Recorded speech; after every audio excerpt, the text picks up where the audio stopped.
आज मैं आपसे उस शास्त्र सम्मत उपाय की बात करने जा रही हूँ, जिस उपाय को करके प्रभु श्री राम ने लंका पर विजय प्राप्त करी थी। 13 तारीख को यानी कि कल है विजय एकादशी। और विजय एकादशी का व्रत भगवान विष्णु को समर्पित है। वैसे तो महीने में 2 एकादशी आती हैं और सभी साल में जितने भी एकादशी के व्रत होते हैं वो भगवान विष्णु को समर्पित होते हैं। भगवान विष्णु आपके धन के कारक हैं, आपकी संपत्ति के कारक हैं, आपकी संतान के कारक हैं और आपके विवाह के भी कारक हैं। भगवान विष्णु की पूजा करके, भगवान विष्णु के इस विजय एकादशी व्रत को करके प्रभु श्री राम ने लंका पर विजय प्राप्त की थी। लंका पर विजय प्राप्त करने से पहले इस व्रत को पूर्ण किया था, इसलिए उन्हें विजय प्राप्त हुई। तो हमें भी हर कार्य में विजय चाहिए। और विशेष तौर से मैं बात करूंगी बच्चों के विवाह को लेकर। जब बच्चों के विवाह की बात चल रही हो तो फिर ऐसे में बहुत सारे उपाय किए जाते हैं। कई बार वो उपाय सफल भी नहीं होते हैं। कई बार जन्म कुंडली में समय संयोग चल रहा होता है, लेकिन हम सही से उपाय नहीं कर पाते हैं, इसलिए भी कार्य नहीं बनते हैं, मनोकामना नहीं पूर्ण होती है। तो आज बात करेंगे कल विजय एकादशी के दिन बहुत ही एक छोटे से ऐसे उपाय की, जिसे आप आसानी से घर पर भी कर सकते हैं। मैं निवेदन करूंगी कि माताएं इस उपाय को जरूर कर लें, अगर बच्चों को समय ना हो तो। और अगर बच्चों को समय है तो उन्हें खुद भी करना चाहिए, लड़के या लड़कियां। कल है शुक्रवार, और शुक्रवार का दिन जैसा कि आपको सबको मालूम है कि माता लक्ष्मी को समर्पित होता है। माँ लक्ष्मी को समर्पित इस दिन में विजय एकादशी है, तो यानी कि साथ में भगवान विष्णु की भी पूजा। सुबह में नहा धो के आप कोई भी लाल पीला वस्त्र धारण कर लीजिए, नहीं हो तो कम से कम काला और सफ़ेद मत धारण करिएगा। और उसके बाद से आपके पूजा घर में बैठ जाइए। भगवान विष्णु और माँ लक्ष्मी का चित्र दोनों का संयुक्त रूप से हो। देखिए, भगवान विष्णु का चित्र तो होना ही चाहिए, और अगर इसके साथ ही आपके घर में भगवान कृष्ण और माँ राधिका का चित्र भी हो तो उसको भी साथ में लीजिए, उनकी भी पूजा कल की तारीख में कीजिए। आप देखेंगे कि आपकी मनोकामना तुरंत पूर्ण होगी। करना क्या होगा आपको कि आपको लेने होंगे सिर्फ और सिर्फ 3 तुलसी के पत्ते। 3 तुलसी के पत्ते ले लीजिएगा, और तीनों तुलसी के पत्ते लेकर थोड़ी सी आपको आपके कटोरी में पाउडर हल्दी जो होती है उसे घोल लीजिए, और घोलने के बाद उसमें डालिए थोड़ा सा 1 चुटकी भर केसर, अगर हो तो आपके पास। और अगर केसर नहीं हो तो कुमकुम डाल लीजिए, क्योंकि हम साथ ही माँ लक्ष्मी की पूजा भी करने जा रहे हैं। हल्दी से तो भगवान विष्णु की पूजा हो जाती है, लेकिन जब माता लक्ष्मी की बात हो तो आपको कुमकुम या रोली उसमें डाल लेना चाहिए। थोड़ा सा डाल लीजिए, 1 चुटकी भर।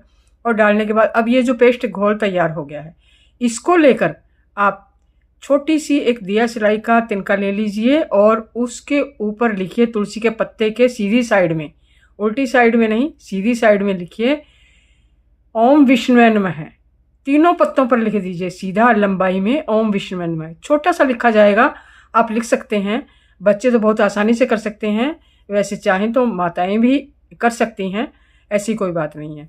तो आप ओम विष्णुवे नमः इस पर लिख दीजिए, और लिखने के बाद ये तीनों पत्ते आपके हाथ में ले लीजिए।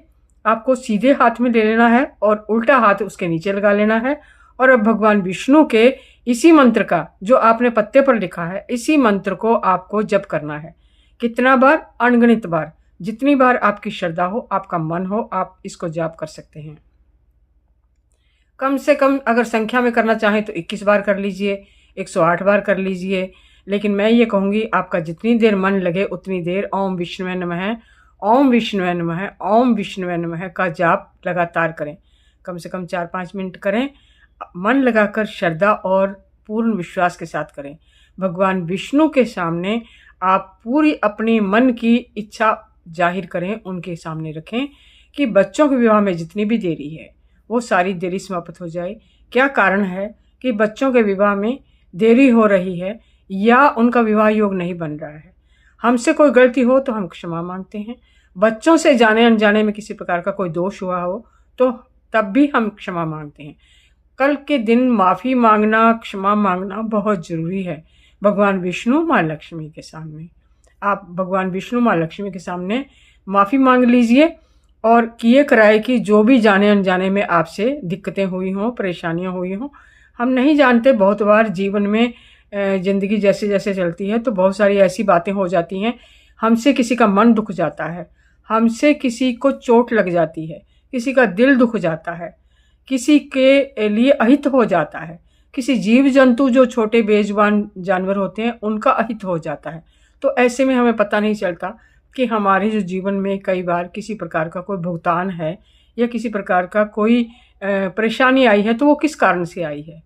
तो इसलिए आप बच्चों के विवाह योग बनाने के लिए कोई गलतियां हुई हो तो उससे माफ़ी मांग लीजिए।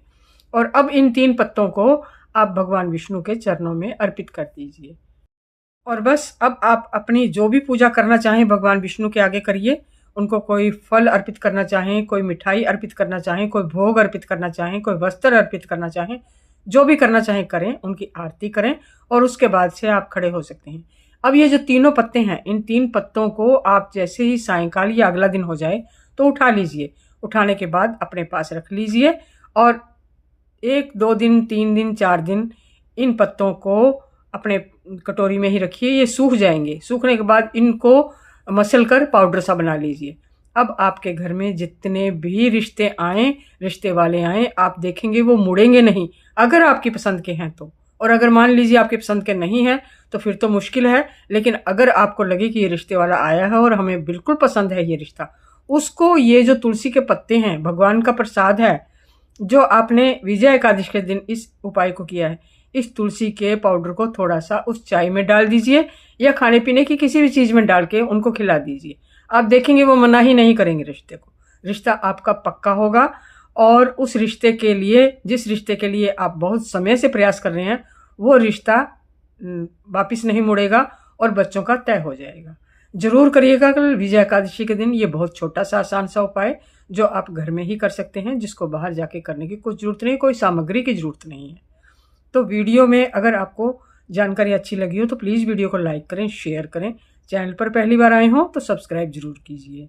वीडियो देखने के लिए आपका बहुत बहुत धन्यवाद। हाँ, इतना ज़रूर कहूँगी कि वीडियो के अंत में भगवान विष्णु माँ लक्ष्मी दोनों को ज़रूर याद करिएगा। ओम लक्ष्मी नारायणाय नमः लिखकर आपको दोनों का आशीर्वाद मिलेगा। विवाह तो होगा ही, दाम्पत्य जीवन भी भविष्य में शुक्र की कृपा से बहुत अच्छा रहेगा, आपका बहुत खुशहाल रहेगा। इसी कामना के साथ वीडियो देखने के लिए फिर से एक बार थैंक्स फॉर वॉचिंग।